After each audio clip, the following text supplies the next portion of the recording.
Yo, excuse me, guys. Do you guys, by chance, anybody here that's interning this summer? I know this guy. Where you going? Where you going?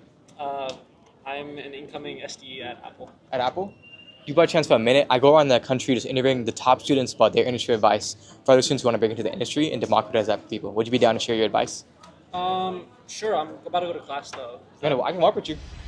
Let's do it. So a lot of students say the market is really cooked. But in your opinion, what do you think is the one thing that students underestimate about breaking into software engineering? Students try the shotgun approach. They throw out 100, 200 applications and they just kind of put their fate in the hands of the resume screening system. A lot of times, networking and getting connections through that can lead to better results. And if there's one thing that every CS major talks about, it's leak code. So how do you do leak code effectively? You want to figure out what your strengths are and what your weaknesses are. Obviously, if you've never done a DP question before, you're going to need to go and learn how to do DP questions. But if you have done it, then if you identify that as a strength, then you don't have to keep doing DP questions. You can kind of focus on what your weaknesses are and then work on those weaknesses. And how many leak code questions did it actually take you to land this role at Apple? At the time that I received this offer, I think I had about 80 questions done. So when leak coding, what is your biggest leak code cheat code? Leak code, cheat code, I like that. I would say, especially when you are staring at a question, whether it's a medium or a hard, and you don't know how to do it, you're going to need to look at the answer. But a lot of times that's not enough. So what I like to do is flag questions that have kind of hard or unique solutions so that you can go back and review them later. Because that's how you can build up your pattern identification skills and apply them to other leak code questions. So as a CS major yourself, what do you think is the one thing that CS majors underestimate about actually landing a sweet internship? Students tend to not go to class. I think this is, for some classes it's acceptable, but there's a lot of core classes out there that they will ask you about in interviews, things like networking, databases, operating systems. But I will say, as a CS major, you don't have a lot of time. You have to go to class, you have to get internships, you have to recruit. You don't have enough time to go to every single class. So what is your biggest tip to gain the most value out of class as a CS major? I like to prioritize my classes based on what I personally think is going to give me the most reward for it. So for example, this past semester, I took an operating systems class. I like to go to those lectures. I thought they were useful, so I chose to go to all of them. On the contrary, I took some humanities classes and a health class, which I did not end up going to a single lecture for because I just did not think it was worth my time. So every CS creator loves to talk about referrals